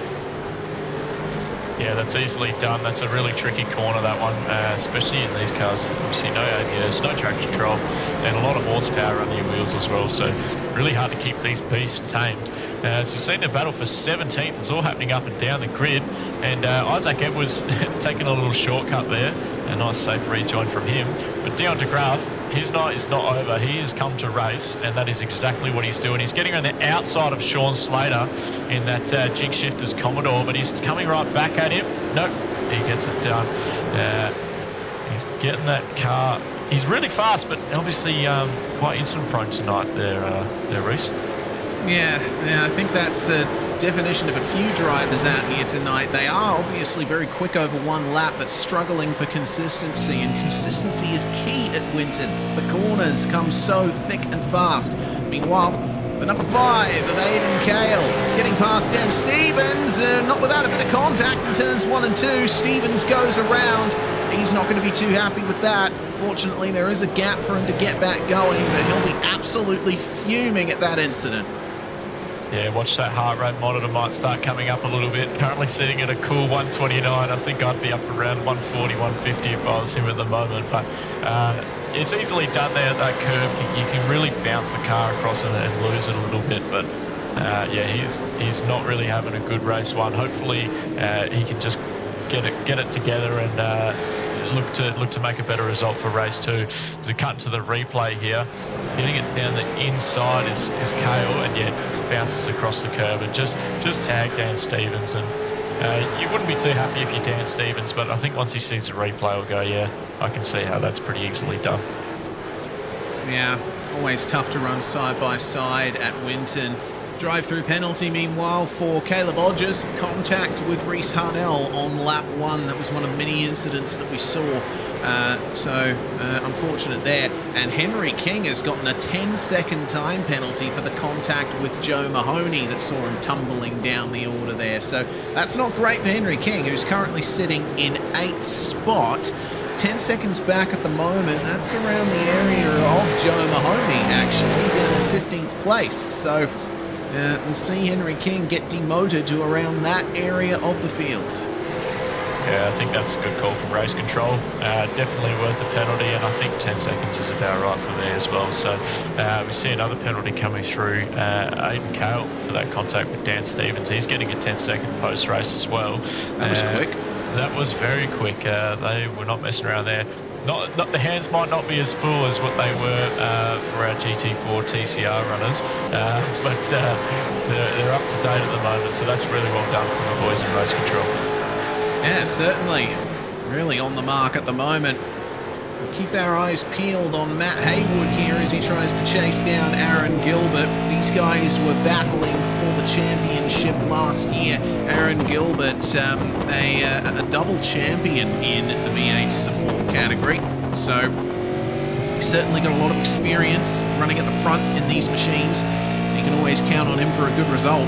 But 2024 has shown that Gilbert's not quite as dominant a force as he used to be. And Matt Haywood has been jumping at the chance here to grab those maximum points. But when they come together on track, you're certain for a lovely show indeed. Aaron Gilbert continuing to hold on there in the Jinx Shifters Falcon as Haywood is starting to slide that Simblacks Falcon around. Yeah, Gilbert's really trying to push hard and get this car under control again, I think. But man, the pace of Chris Coxhead, I've just had a look. It's outrageous. He's already 3.2 seconds in front and quite a short lap time here, so that's pretty hard to build up. But he's doing a fantastic job so far, and Brett Loxton as well, doing a really good job to keep that Jinx Shifters 1-2 in place. And then, of course, not far behind is Dylan Gray with that beautiful FPV-style livery as well. They've done quite well in that DK Motorsports Falcon. That rounds out the podium at the moment. Ben Christensen might be looking to make a challenge for a 1-2-3 in Team Jinx Shifters. Yeah, potentially will.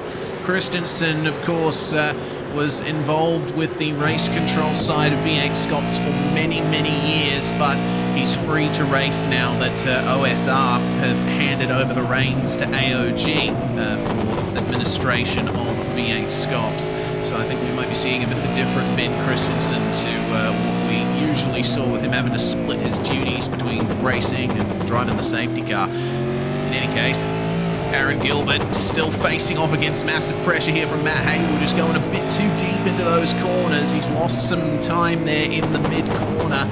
He's got to be careful not to overheat the tyres as well. Cool track temperature, so there's a little bit more you can play with. And speaking of, Aidan Kale getting past Henry King there. Of course, Kale with a 10-second time penalty over his head. Same for King as well. These guys are just costing each other time. They're going to finish even further down the field if they keep this up. Yeah, this is a cool battle to watch though, but Yeah, Kale just making a little bit of contact with Henry there, a little bit of hip and shoulder, but and keeping Henry at bay for now. But yeah, like you said, Reece, they've both got 10-second penalties. It's really interesting to see them fighting it out. Maybe they haven't seen the penalty come through or heard it come through yet, but these guys have given us a little bit of a treat, even though they're not fighting over that position. We're cutting to a replay here, Reece. I think there's a bit more to it. Yeah, okay, so Sim Blacks, that's Craig Mason, I think on the inside, Damon Mulqueen alongside, and they came together, Mason into the wall, and oh dear, it just got even worse. 2 Sim Blacks cars off the circuit with Mulqueen.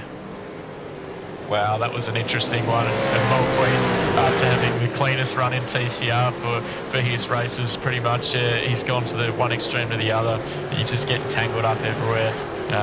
That was a bit ordinary, seeing a few cars trip over each other like that, but you know what, that's what Winton's all about. It's such a tight and narrow circuit, very technical, so one driver gets off beat. Haywood! Oh, Haywood just had a massive slide. He's lost touch with Gilbert. Sorry about that. I was just caught off guard by that. He just lost the rear end, and he's back behind Dean Alessi now. Yes, Reece, I thought you were having a heart attack there, mate. I'll let you take this one. Yeah, so coming into the hairpin, Matt Haywood. Oh, it's another compression lock on the downshift, it looks like. He was so close to making a move, and oh dear. Well, he manages to recover, which is good, but I think he was pushing those tyres a little too hard, chasing Gilbert down. Yeah, definitely, Reece. And in the SCOPS series as well, there's no driver assist allowed, so these guys have got to manually blip these cars. And if you get that wrong, get the timing on that wrong, there's no auto blip, it's going to really affect you. Just seen up at top there, Craig Mason and Damon Mulqueen's incident earlier. No further action, so cutting to a replay again. Wayne Taylor here getting a little bit too deep, just going off on his own, so done well not to take anyone with him there. Yeah, done very well indeed, but he's lost a few positions as a result, and oh dear, drama at pit entry. Craig Mason has not been able to make it into pit lane. Evidently still trying to recover from the massive contact we saw on the replay a few moments ago, but he's close enough to pit lane that I don't think we should see a safety car. Also, Hayden Green was making his way into the pit lane there alongside. Green has had a very rough race, and we haven't seen Reece Harnell since the end of lap 1. So this is Craig Mason. Massive damage to the car now. Of course, remember the new damage model is on these cars now. And it looks like he just got stuck, I think. Not able to extricate himself from the tyre bundles. Too much friction to the side of the car, and there was no power left. Yep, definitely, Reece, and yeah, we're seeing the new damage model really come into play for a few drivers, potentially not used to that sort of damage on these cars, but having a look up and down the order as well, Matt Haywood's caught back onto Dean Alessi, and we see a little lock up there behind, but yeah, Matt Haywood's done a really good job to gather it back up, and he's right back onto the back of Dean Alessi, and you know, potentially looking to get another move done up into P6, which is getting closer to where we're used to seeing him. Yeah, exactly. This battle for 8th as well, starting to gear up. Kale and King. Well, Stephen Banks doesn't need to race these guys too hard, as it looks like that's Hayden Green again with some problems in the full send number 46, just staying out of the way off the racetrack to allow these guys through. But I think in the case of Stephen Banks here, he's guaranteed an 8th place finish at this point. He just needs to stay in touch with Aidan Kale and Henry King.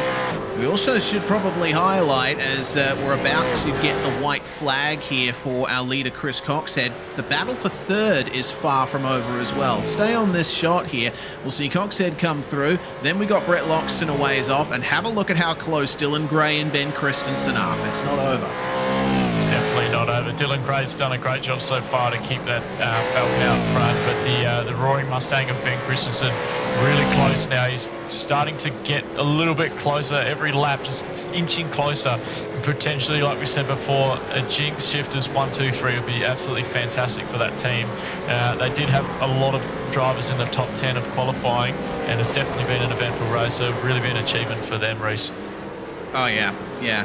all hands for Jinx Shifters at the moment. They could make it a 1-2-3 if things go Ben Christensen's way here, but Dylan Gray has once again driven a quiet, consistent race. That seems to be what's defining Dylan Gray's 2024. We've been following this guy pretty much since he started in broadcasted racing on SimSpeed TV. He was a veteran of the Aussie Car Turbo Touring Car Series, where he first made his start, moving to the V8. He's undergone some massive changes in his attitude and his driving style, and it is paying dividends for him. Looks like he's going to be able to get a podium here, but checkered flag is out for Chris Coxhead and Brett Loxton, the two teammates, carrying up a 1-2 finish. Beautiful stuff there for Team Jinx Shifters, and Dylan Gray will complete the podium, just holding off Ben Christensen by 0.4 of a second. Wow, that was an eventful race, and we did have that really good battle for P3, but yeah, Dylan Gray just holds on. Ben Christensen taking fourth, Aaron Gilbert with a nice drive as well, taking P5, Dean Alessi not far behind him. Matt Haywood, we did see him catching up, but of course didn't quite get a hold of Alessi. The last few drivers crossing the line now as we finish up the first race, and that's a pretty nice little skid there from Chris Coxhead. He's taking a leaf out of maybe SVG's book of doing the full circuit burnout, maybe. Yeah, of course.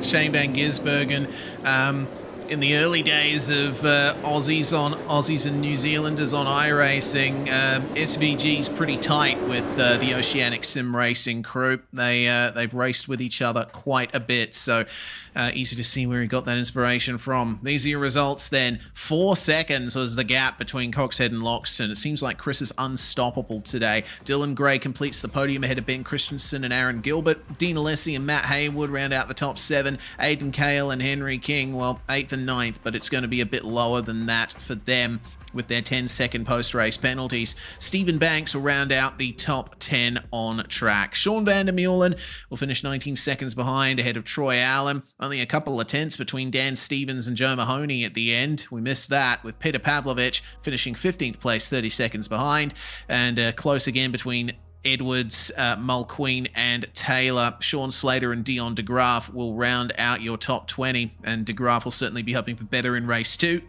So will Dan Mirko, the last driver on the lead lap. Caleb Odgers comes home a lap down. Craig Mason retiring from the race. Hayden Green did see the checkered flag, but 7 laps down. And Reese Harnell did not make it to the finish. Phil Dalton did not take to the start. So we're going to take a little bit of a breather here. Not too far, though, because we'll be back in just a moment with more V8SCOPS supports action.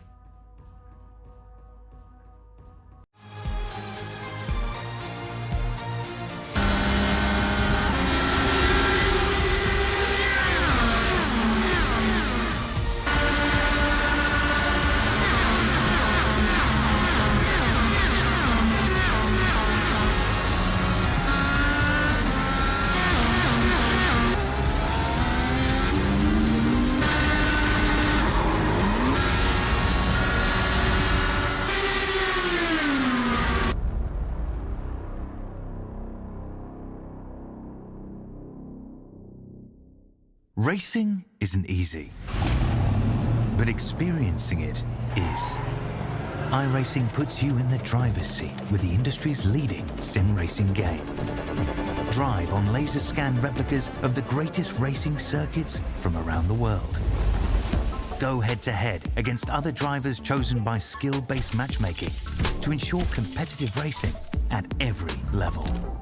Compete across all your favorite series in officially licensed cars engineered to deliver the most accurate driving experience possible.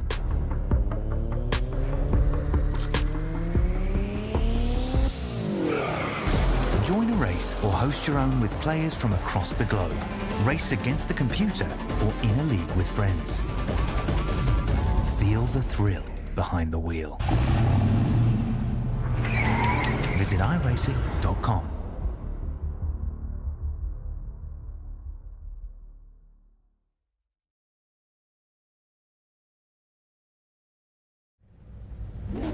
You're watching SimSpeed TV, cars on the grid for race 2 of V8s, the final race of V8SCOPS support this Friday night before we go racing in V8SCOPS on Sunday. This is going to be a very enjoyable race. Time extended by 5 minutes. We have a 20-minute race coming up, full-on sprint to the end around Winton. No need to go through the grid order. It's the same as the race ending order from race 1. Revs rise, and we get ready to go here for race 2 at Winton. And Chris Coxhead once again nailed the start, but lots of wheel spin from Brett Loxton. He's going to start falling down the field. Very unfortunate there. Dylan Gray will get into second place. Ben Christensen up onto the podium. Loxton will hold on to fourth place as side by side between Aaron Gilbert and Dean Alessi. Matt Haywood right in the midst of all of that as well for the battles in the middle of the top 10. Yeah, that was a great launch from Matt Haywood. I was watching him at the back there. He got a really good launch and then ran out of room to go, which we see happen a lot with the standing starts. But Coxhead out to a great start, got a really good launch there and building a gap. You see a position change there. Dean Alessi dropping and Henry King straight into the 34 of Dean Alessi, and that is a bit ordinary bounce across the curb there, Reese. Yeah, a bit ordinary indeed. That's uncharacteristic of Henry King, as well as there's a problem also for Sean Vandermeulen and Aidan Kale. They have spun in the middle of this field. Dan Stevens facing up against a ton of pressure right now, trying to hold off Sean Slater, and very scrappy getaway from the corner there for Hayden Green, who amazingly has made up 3 positions on this lap thanks to the issues of drivers ahead of him. Hopefully he can hold on to the very end. Dion de Graaf has made up 10 spots on the first lap. Oh, opposite fortunes for his teammate though. That's Craig Mason, who spun in the last couple of corners. Yeah, they're all tripping over each other a little bit here, Reese. And as you said, up 10 places Dion de Graaf. Aidan Kale is in the pit lane at the moment. He's dropped a long way down the order. We saw him start at the front as well. And Dean Alessi dropping 12 spots, but hasn't needed to pit. So we're carrying on here. It's all shaking up the grid order, and I think race control are going to have their hands full for a few minutes. Oh, they certainly are. Looks like Aidan Kale has retired from the race, unfortunately, and we're about to see why, apparently, if Jay in our ears is anything to go by. This battle's still going on there. It's a side-by-side between the Jinx Shifters teammates. Now, what happened here on the start? Aidan Kale, I think, in the... well, this is a replay of the start. Ooh. Oh, dear. Okay. So that's what happened to Dan Mirko in the number 37, but I'm not sure what happened to Aidan Kale in the number 5. We'll come back to the others for a brief while before we figure out what happened to Aidan, as Aaron Gilbert's once again trying to hold off Matt Haywood, and it's for the last position in the top 5 once again. Gilbert, though, a bit closer to Brett Loxton and Ben Christensen. Dylan Gray has a comfortable gap over this Jinx Shifters trio. Yeah, the Jinx Shifters trio are going to be careful here. They don't hold each other up. I'm not sure what the team orders will be from them, as we've got another replay here. This is what happened to Kale. The Kale's... they're all tripping over each other. Yeah, Stephen Banks getting caught up with him, and they've broken... Yeah, it's broken his steering. Look at that. Can't turn it. He's just parked it up. Yeah, shame there for Aidan Kale. We'll see no more of him tonight unless he can get those repairs done. But we'll have to wait and see. Shame, because Kale was looking like one of the quicker drivers here tonight, and it's a shame that he won't be in and amongst this racing that we're seeing here. Dylan Gray, just out of frame, had a massive oversteer moment coming out of the turn, and now Ben Christensen's going to have to give up the position here to Brett Loxton, who gets back into third spot, and they'll chase down Dylan Gray together. I'd be interested to see what the lap times are like among that group. Isaac Edwards, meanwhile, is right in the midst of this field as well. He's down in 16th place at the moment, but man, he has got a lot of drivers around him. Not as much pressure from behind, though, because Dean Alessi going for another slide. Yeah, Dean Alessi looking to gain some ground back, but he's probably pushing really hard at the moment. He's going to be careful that he looks after his tyres a bit and make sure once he gets up near the front he can do something about it. Slater dropping a few spots and they're all tripping over each other here. The 058 of Wayne Taylor getting a bit deep as well, and is that Mulqueen behind as well, getting tripped up in that as well. Stephen Banks, who we saw in that incident earlier, is right back into the thick of it again. Yeah, it was Sean Slater who Mulqueen almost ran into there. Taylor at the front of the pack there in the MFR Falcon. Oh, side by side between Dean Alessi and Isaac Edwards now. Isaac's going to have to put on a defensive drive here, get the power down, but he needs to leave room for Alessi on the inside there. And it looks like the MFR number 34 will complete the move on the Race on Oz number 15. Turning our attention back up to the front of the field here. Haywood still holding on to 6, still latched onto the back of Aaron Gilbert, but he's having trouble putting the power down at the moment. Seems like Gilbert is just focusing on his exits for the time being. We saw something similar from Haywood in race 1. Oh, that nearly got cleaned up by the curb there. Hopefully that hasn't damaged the suspension for the number 47, but we're seeing the same thing happen as what happened in race 1. Haywood seems to be concentrating on corner entry. He's lunging in. He's shortening those braking zones, but Gilbert keeps getting him on the exits of the corners. Yeah, Gilbert's probably playing it a little bit smarter. I mean, you've got that advantage when you're in front. You kind of get to dictate the action. Perhaps he's taking a slower entry to prioritise that exit, and that is making Haywood almost seem like he's attempting a lunge. Maybe not so much. Might just be not quite reading the car in front, and Gilbert just quite as well. But Gilbert is showing that he's a very good defensive driver and why he's got that number 1 on the door. And this is Haywood getting a little bit of opposite lock, if you don't mind. What a save from him. That's really good driving, to be fair. Yeah, on the precipice of disaster there for Matt Haywood, but it shows just how hard he's pushing, and that's why he's in the championship lead of this series. Damon Mulqueen, meanwhile, trying to get past Wayne Taylor for 12th position. Seems like he's dispatched Dean Alessi, Sean Slater's DeGraff. Oh dear. Oh dearie me.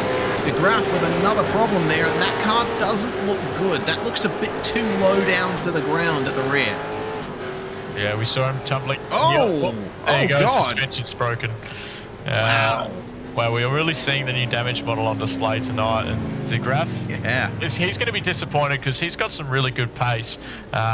And some really good racecraft for the most part. He's been getting amongst it a lot, but yeah, just really getting the short end of the straw all night, unfortunately for him. Daniel Stevens out as well, and he was down in he was running in the midfield. I'm not sure what happened to Dan there. Seems like he had a bit of an issue.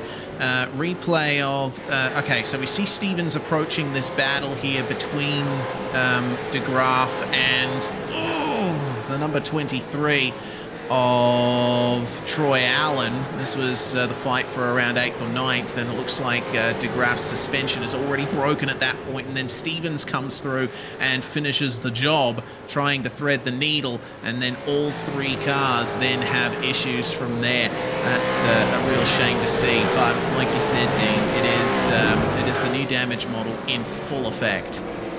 Yeah, definitely, Reece, and that was a bit of a series of unfortunate events there, but we're cutting back to the action now. I mean, it's pretty hard for Jay. I don't envy him at all. He's got a lot of places to put the camera tonight. There's a lot happening.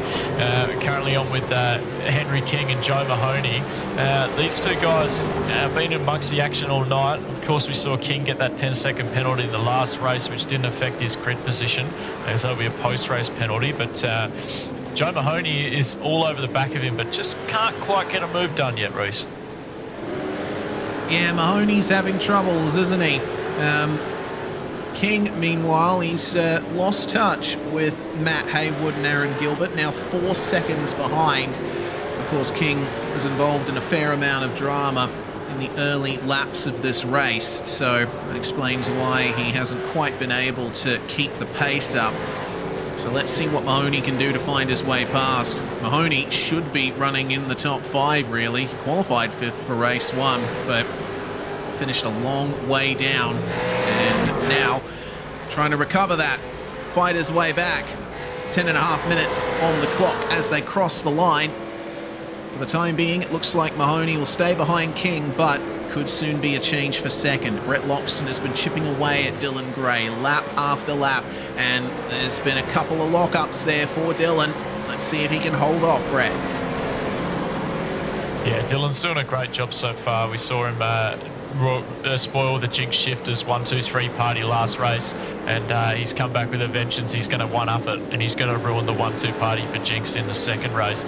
But Brett Loxton is, right on the back of him. He might have something to say about it. We saw the position change between him and Christensen earlier, but look at the smoke coming from the tyres. He's really pushing hard on the back of that Falcon in front. I'm not going to say Mustang this time. He's all over the back of him. Looks really needs to prioritise the exit though. Like we said before, this track you can get caught up in trying to lunge in the mid corner, but you really need to be setting up your overtakes on exit and looking to get them done in the braking zone. Indeed. Such a technical track here at Winton Motor Raceway. Seems like Al Gray just continues making those tiny little mistakes there in the braking zones.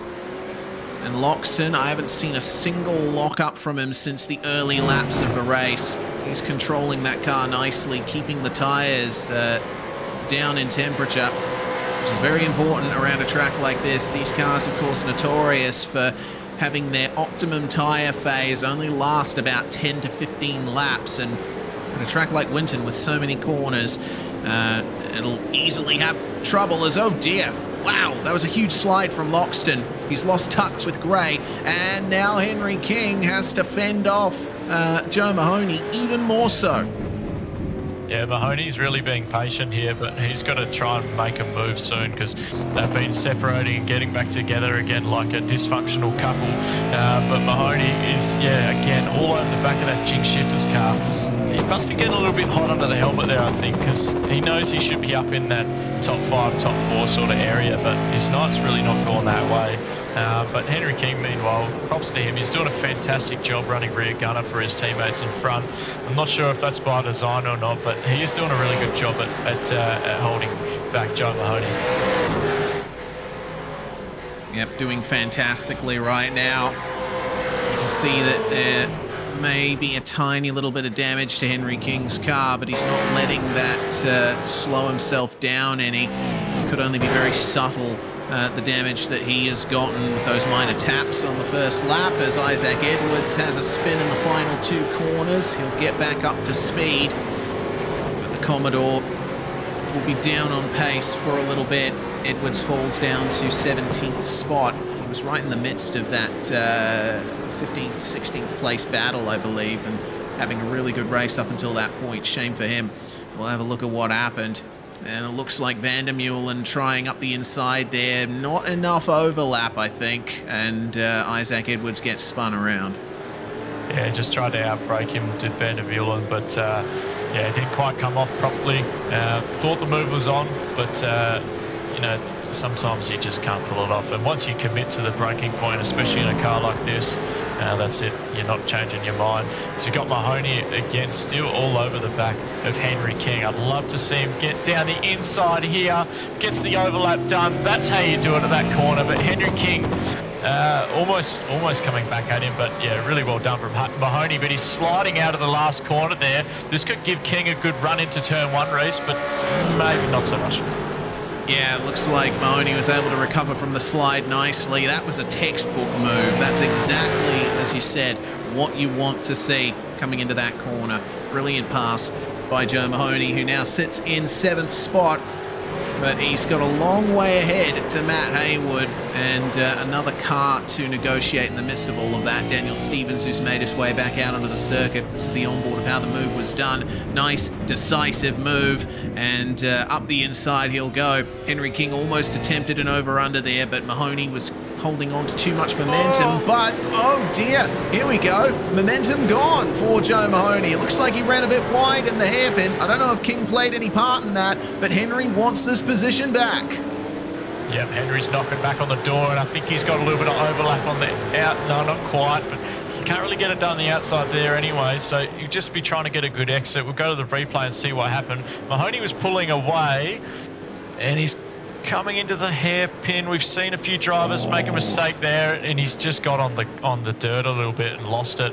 It could have been a lot worse for him, but look at the gap they had before. He's shown that he definitely was the faster driver, and he's just got to get dialed in now and try and work on putting some consistent, clean laps in, and then he can potentially look. He's 7 seconds up the road, Matt Haywood, but Joe Mahoney, he's got a lot of pace behind him. We'll see if he can make that gap a little bit smaller and maybe make Haywood sort of think twice about what his race finish is going to be. Yeah, well, Mahoney's fastest lap was 2/10 faster than Haywood's fastest lap, so there's definitely potential for him to make that up, but would require a big mistake from Haywood, who's still chasing down Aaron Gilbert. This is the battle for 9th, meanwhile. Troy Allen holding off Mulqueen, Banks and Alessi, bookended by 2 MFR cars, and Troy Allen up 3 spots, Mulqueen up 7, and it's been a really good race for the Synergy number 42. We don't often see Mulqueen racing in V8 touring cars. He does make an appearance at the V8SCOPS Enduros, racing for Synergy, but it's the first time we've seen him on a solo run in an Australian touring car in quite some time. Will he be able to get the move done here on Troy Allen? 4 minutes remain on the clock, and there's plenty more racing to come. Yeah, Mulqueen's doing a fantastic job. It's a really tricky transition going from the front-wheel drive, a lot less powered TCRs into the V8 supercars, but he's doing a fantastic job at the moment. We did see him get into some trouble earlier in race 1 and a little bit of race 2, but he's doing a really good job. Meanwhile, Brett Loxton is putting some ripper laps in to catch up to Dylan Gray again, and bring back that party that they had in the first race with the Jinx Shifters 1-2. He's all over the rear bumper, and Reese, I think he's got it in him. Oh yeah, certainly does. Loxton's pace has been fantastic, and he's going to sneak up the inside of Gray, tap him wide just a little bit. That forces Gray wide enough, but he'll have the inside for the next corner. How hard is the number 25 going to defend this? Are we going to see an outside pass by Brett Loxton? Oh, yes we are. Not without a little bit of door banging, but the move is done for the 209. Wow, what a move from Loxton, getting it done around the outside. Dylan Gray's not going away yet. He's giving him a little nudge into the final corner, potentially disrupting the run, but Loxton is showing his killer pace in this car and just absolutely driving away with it already. But getting the move done around the outside of that corner is no easy feat, so big props to Loxton there. He's done a really good job to get that 1-2 into action again. Also fantastic to see that despite the bit of door banging, we didn't see any huge over-exaggerated contact, which is really awesome to see. This battle for 9th is still going off. Mulqueen facing lots of pressure here from Stephen Banks. Mulqueen trying to protect a position in the top 10 here, and he's back to where he really arguably should have been in race 1. Stephen Banks, meanwhile, he's got a lot to play for. He's made his way up from qualifying 16th for race 1 up to 10th, and now trying to protect that. This is certainly a high-stakes battle going on at the moment for these, well, not major positions, but not minor positions either. And Mulqueen could potentially get up the inside of Troy Allen there, but it is covered. Yeah, but they've got to be careful, the two behind. They've had some issues early in the race, and definitely looking to bring that back up. So you see Slater getting a little bit wobbly into the second last corner and into the final, nearly losing it into the wall, but I think he might have got a little bit out of control and giving up the position to Edwards. So that number 15 machine being the beneficiary there. But I was about to say, behind Mulqueen, Banks and Alessi obviously not having any of the race that they would like so far, and Edwards is off again. I wonder if he got a little bit of damage in that interaction there, Bruce. Yeah, potentially. We didn't quite see what the re-entry resulted in for Sean Slater. It wasn't the first time that these guys came together either. It looks like Slater actually hit Edwards wide there, and that would have done a number on the right rear. So need to be careful of that as Mulqueen again trying up the inside of the number 23, spins him around. Oh no, Troy Allen taken to the grass there. Mulqueen will continue on, and I think we're going to be hearing Middle Finger Racing get on the blower to race control for that. Yep, I've just seen it come up, Reese. He's on the blower now, Troy Allen.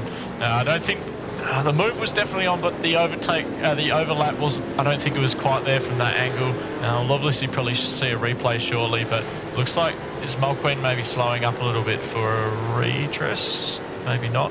But we've got another car off in front as well. Hayden Green getting lapped there, but Mulqueen, I don't think he's slowing down. The gap's too far now, but yeah, I think he didn't quite get the braking right there and didn't quite have the overlap. Yeah, well, it is the final lap for our race leaders, and Mulqueen lifts off and ultimately lets Troy Allen back through. So there you go, position redressed, nicely done. But the way it happened wasn't great. Mulqueen trying to get up the inside there. I mean, he had his bumper alongside the B pillar, which sometimes can be cause for sufficient overlap, but I don't think it was quite enough in that particular situation. Regardless, this driver's had one of the most lonely nights out there. Chris Coxhead in the lead in both races, qualifying on pole position, just seemed absolutely insurmountable tonight. The 208 has put on an absolute masterclass here in the V8 support category, and with one corner to go, Chris Coxhead will come away with the round win in round 5 of the V8 support category, and it's going to be another 1-2 for Team Jinx Shifters. The 209 of Brett Loxton coming home something around 9 seconds behind, and Dylan Gray will be on the podium once again, a double third spot for the Falcon. We'll be very happy with that indeed. Yeah, we've seen these two as well, Stephen Banks and Dean Alessi, all together for a lot of the race, but Banks definitely getting the, as you can see as they come across the final corner here, Banks definitely getting the one up there to win that little battle. A 3-car pack behind as well, where we saw Mulqueen and Allen get into that incident before, but Troy Allen's going to take P11 ahead of Mulqueen and Van der Meulen in P13, Reece. Yeah, and the drifts are on again for the 208 of Chris Coxhead, and will certainly be smelling quite sweet, all of that smoke being thrown up, though we're not seeing much of it on the feed at the moment. Guarantee there is a little bit of vapor coming off those tyres after being worked so hard for 16 laps worth of racing. Fantastic stuff. All right. Results time. 9 seconds in the end was the gap between Coxhead and Loxton, with Gray and Gilbert rounding out the top 4. Matt Haywood pressuring Gilbert all the way to the end. Ben Christensen coming home in 6th spot, with Joe Mahoney and Henry King 7th and 8th. Stephen Banks and Dean Alessi will round out your top 10, only separated by 4/10. Yeah, very close in the top 10, Reece. We saw that pack as well behind with Troy Allen, Damon Mulqueen and Sean Van der Meulen, 11th, 12th and 13th. Wayne Taylor had an eventful race as well, taking P14. Reece Harnell, Sean Slater, Isaac Edwards. Pretty busy races for them, finishing 15th, 16th and 17th. Caleb Odgers we saw get into a bit of strife early on. Dan Stevens, did he end up coming back out? I'm not 100% sure, but he had some strife. He's only 2 laps down, so he must have.